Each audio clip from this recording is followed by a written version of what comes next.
Hey guys, how's it going and welcome back. So, are you paying for an expensive plan with a lot of available speed and you're really not seeing those speeds? What could be the problem? Let's talk about this. So there's a couple things involved in getting the most out of your internet service that you're paying the big bucks for. Or maybe it's smaller bucks. Anyways, you're definitely going to need a router, okay? Especially if you're going to be connecting multiple systems up. Router's very handy, okay? And if you're a gamer, you definitely want to be on the Ethernet, not on wireless. Unless, of course, you do have a wireless feed that's more than fast enough, in which case, alright, go wireless. But you also need proper Ethernet cable, as well as your settings in your computer. So it does take three things there, but it also takes buying the right internet package as well. It's also going to work. So let's say you bought one of these 300 megabit per second routers, right? Everybody buys them. They're not that expensive, although some of them might have seemed pretty expensive. And of course you got your Ethernet cable. Problem with salespeople, they're idiots. They have no idea what they're selling you. They're just selling you Ethernet cable. Oh, I need to go from here to here. All right, you need 100 feet, right? Here you go. And they'll sell you Ethernet cable, not even knowing what speed that cable can even run at most of the time. Trust me, I run into this a lot. It's very rare occasion I actually run into a salesperson that actually knows anything about computer technology, period. Okay? And besides, I like to pick their brains just to see what they actually do know. So, it helps to know already. But it's nice to pick their brains too, just to see. Anyways, so they'll sell you a router, they'll sell you some cable. They don't care if you're running a Mac at home or a PC, okay? It doesn't make a difference, right? Now what does make a difference is how fast is that connection point that you've bought into, okay? Now, this is where things can get a little tricky. There are some people who buy a fast internet service and it's just them. And that's fine for the single person. They don't even need a router. They just plug direct into the back of whatever equipment was supplied to them by the company, and that is going to have to make do. So let's hope that the company that's supplying the hardware to you actually gives you a chunk of hardware that if you wanted to go Ethernet or even Wi-Fi, that it's really super fast. Like you want at least a gigabit router these days. You don't want this stuff anymore, and I'm going to explain why. So you also need fast Ethernet cable because, yeah, it's kind of an important factor if you have a system coming into your home that's good for up to a gigabit, okay? And if you do have a gigabit system and you are sold this, you're never going to see any real speed. You might actually see very close to the 300, all right? But even that is going to be tricky, especially with newer Macintosh computers these days. The newer Macintosh computers forbid you to actually go into the settings for 1 gigabit Ethernet unless it sees two things: a gigabit cable or higher capacity. So at least, you know, Cat 6 is actually the way to go with this, or something that's better than Cat 6.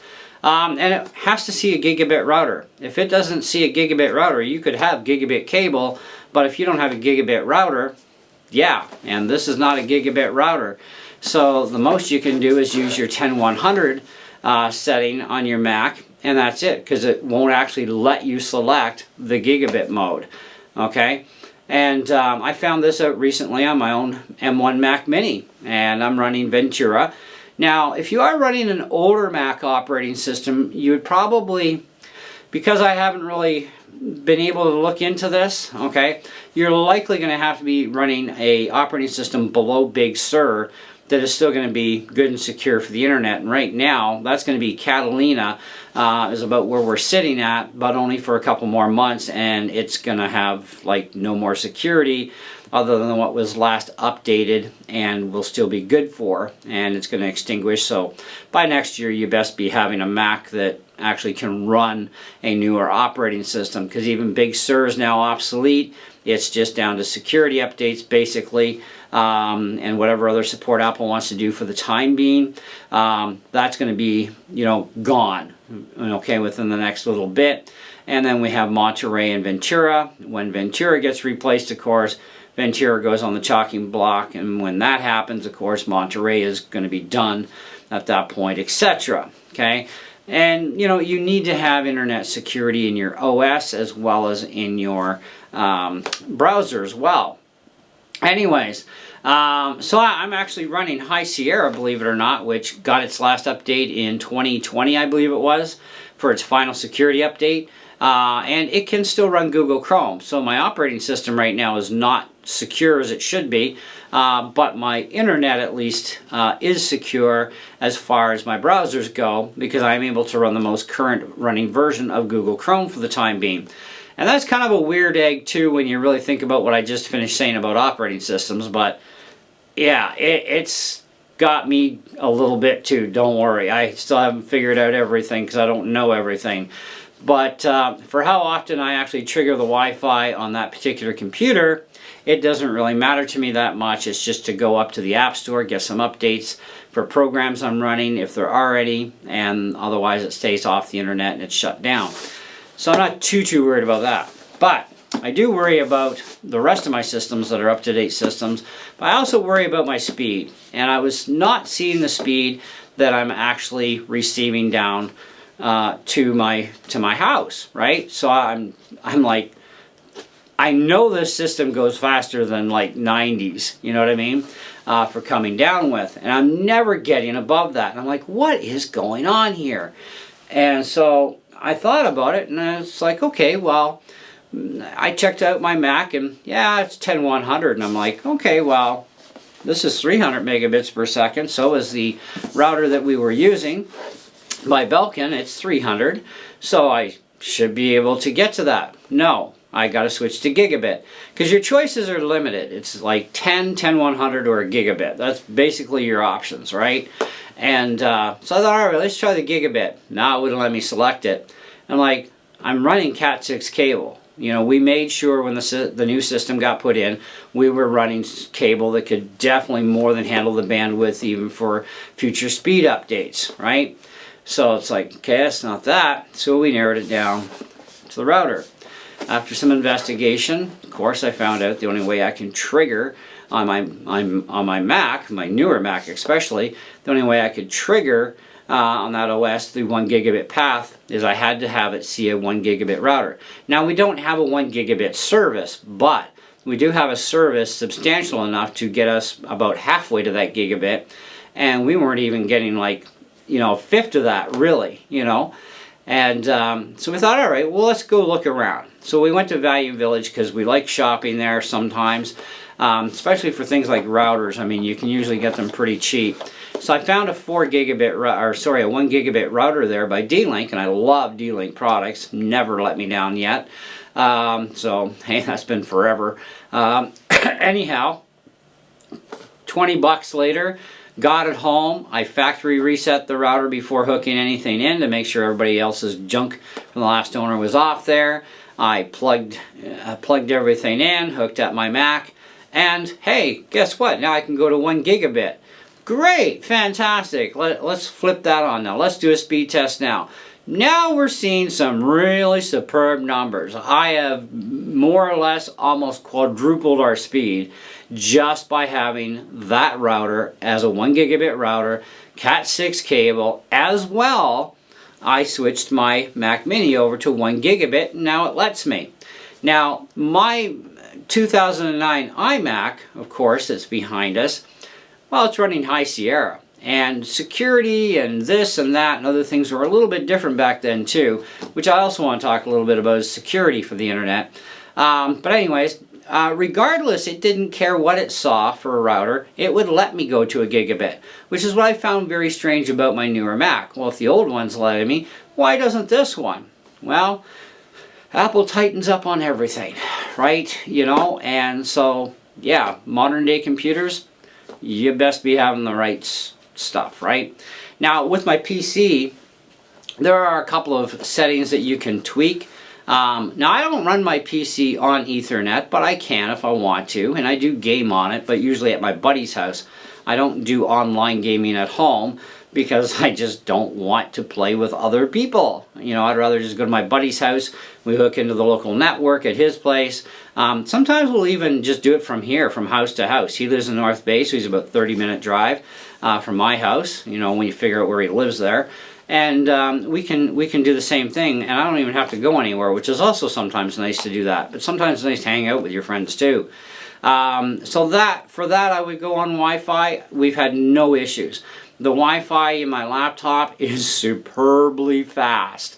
And the Wi-Fi access point I have is over 1700 megabits per second, is what the total rating is for that new router, though we're seeing like a little over a half a gigabyte, you know, which is fine. You know, it's not a big deal. So connecting at 866 is where I'm at now on the 5 gigahertz bandwidth. Now that's another thing on Wi-Fi. 2.4 gigahertz is good for a longer distance, but it's also a very slow connection.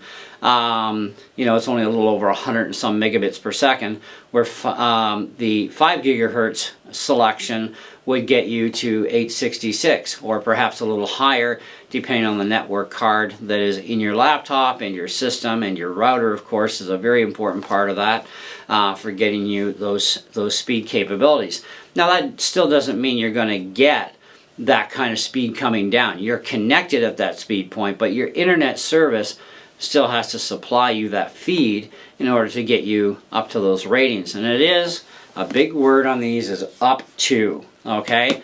Read the box. It's up to. Doesn't mean it's going to happen. It's kind of like SSD drives. It's all up to. Doesn't mean it's going to happen. And 99.99% it never happens, okay? But you can get pretty darn close. So, now with my PC, of course, I could hook this thing on. It's 300 megabits per second. I can hook any 300 megabit per second router on. That's not a big deal, right?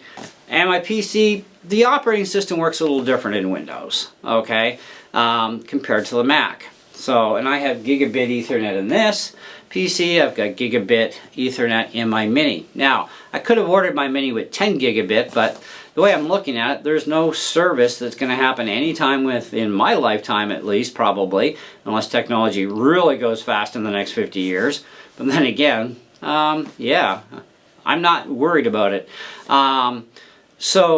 But 10 gigabit Ethernet is very handy for local networks because you are going to get some superbly fast speeds, but not for internet usage. You're going to get it more so for your local network that's not tied to the internet. So if you're in with, you know, tons of different computers like call centers and stuff, all their computers are tied in, they're into a server. This is where you need gigabit to 10 gigabit access, and 10 gigabit would probably be your best bet.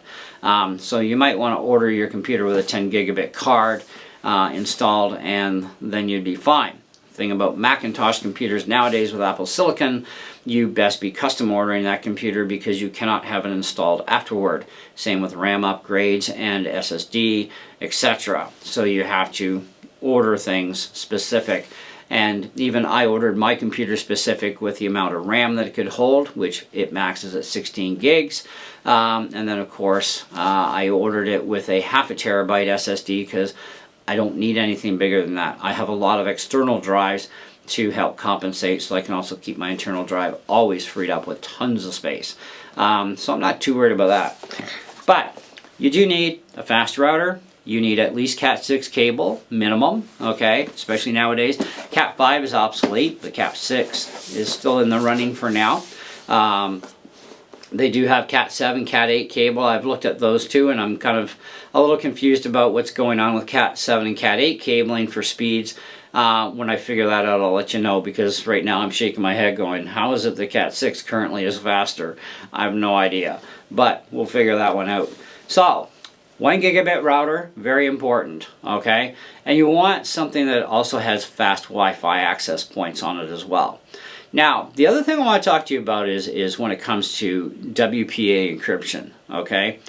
This is an interesting one. With the new router, of course, and having these much faster Wi-Fi speeds capable over this older stuff, which is kind of pokey, we had a little discovery happen. On my, well actually on all of our computers, iPhones as well as our iPads, so even if you're an Android user or an Android tablet user, the same thing will happen.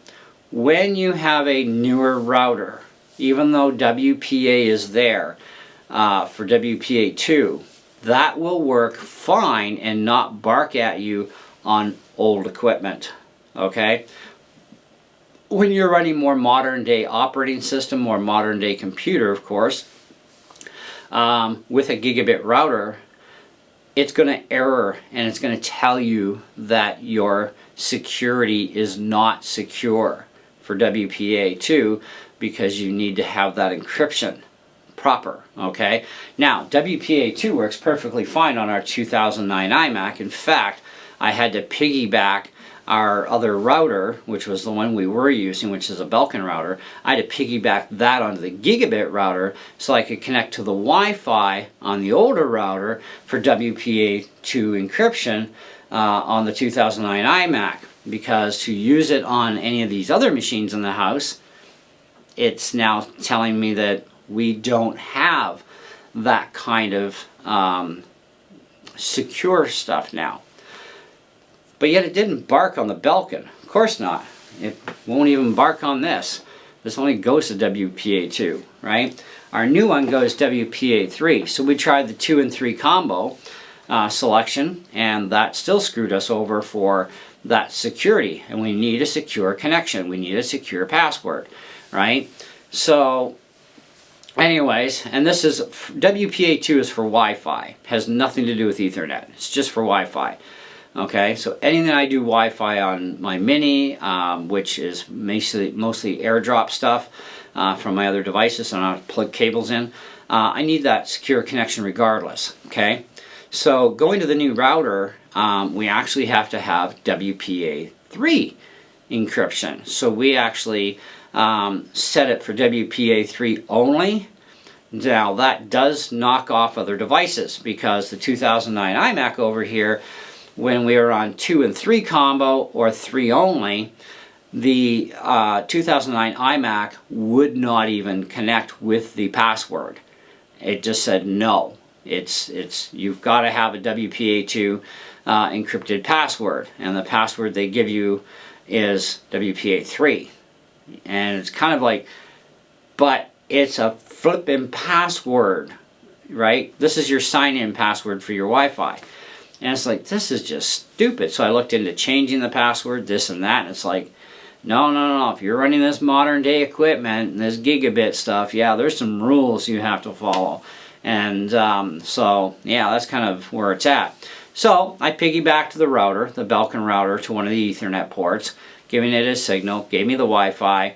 My Belkin is WPA2 only encryption, and it works just fine being on the system with the old iMac. Okay, this happens because you don't have to worry about WPA encryption on an Ethernet plug-in. Okay, you only need this stuff active for Wi-Fi. And so my 2009 iMac needs to be on Wi-Fi. I'm not running more Ethernet cables in here. And even my PC, you know, if I really want Ethernet bad enough, I'll just unplug my Mac's Ethernet cable and just scoop it over to this thing. I'm not running another cable for that. It's absolutely ridiculous to do that, right? And besides, the Wi-Fi on this is superbly fast. I mean, it is mental. I've actually gotten well over 200 megabits per second on a download, and my upload was something like 30 something. So yeah, I'm pretty comfy in that range with what this Wi-Fi is doing for me, talking with the new router. It's fantastic, and my Mac Mini is going mental for speeds on Ethernet. And I'm like, finally, you know, because we've had this new system for a while now, and we struggled with this speed issue, and thought, okay, well, let's see what we can do about it. And that was the result. A gigabit router, Cat6 cable, which we already had the Cat6 anyways, but we could not activate on the Mac the gigabit lines. And my wife and I both have the same M1 Mac Minis, but she's not on Ethernet. She does Wi-Fi. But if she wants to do Ethernet, at least now she can tie into the 1 gigabit access, and she can get phenomenal Ethernet speed. So I told her, I says, if you want a little bit of extra speed on the Ethernet, then we'll wire you up. You know, otherwise if you're happy with what you're getting, which is nuts anyways, then so be it. We don't have to install another cable through the ceiling. So that works, right? That's what you need to take care of. So if your signal is coming in and you are having a problem, especially if you're a Mac user, okay, and you've got a package that should be putting out 200, 300, 400 megabits per second, and you're paying for that, you need to get rid of this, okay, because newer Mac OSs are not allowing the gigabit access point for your Ethernet settings unless you have a gigabit router and the gigabit line combined. It's kind of a pain in the butt when you think about it, considering Apple's older systems. I don't even have a cable plugged into that thing right now, and I can switch to any speed I want. And even when I do plug it in, I can still do it, you know, and access that gigabit line. So I could have sped up the old dog with the old router, right? But that would be it. And it's like, no. Even the Wi-Fi was an issue as well. There wasn't enough Wi-Fi poop in the thing, you know, to actually give me the nutty speeds I'm seeing on Wi-Fi now on my PC. And it is just crazy, the differences it makes. So basically, stop buying this stuff. Get yourself some modern hardware. Get a gigabit router. I don't care what brand you buy, but get something that at least has some half decent or good, really good reviews on it. Get the Cat 6 cable if you're going to go anything with Ethernet. And yeah, you're good to rock and roll. And like I said, when we figure out what the heck's going on with Cat 7 and Cat 8 cabling, I'll let you guys know what's happening there. Because right now, that, like I said, it's giving me a bit of a mind shift going, what's going on? Like, you know, with speeds and stuff. Because it's important to have very fast Ethernet cable in order to go along with everything else. Because if your cable's too slow, it also may restrict you from accessing that gigabit router with gigabit access in your computer. If your cable is too slow too, right? So yeah, so stay away from Cat 5. It's extinct and like a dinosaur. Go to Cat 6 at least. And like I said, we'll talk to you about 7 and 8 when I figure that out, what's going on with the information I found out so far. I don't know everything, but I don't mind learning new stuff all the time, so nothing wrong with that, no harm. Anyway, thanks so much for watching. Hope you enjoyed the video, and we'll be sure to catch you on the next one. See ya.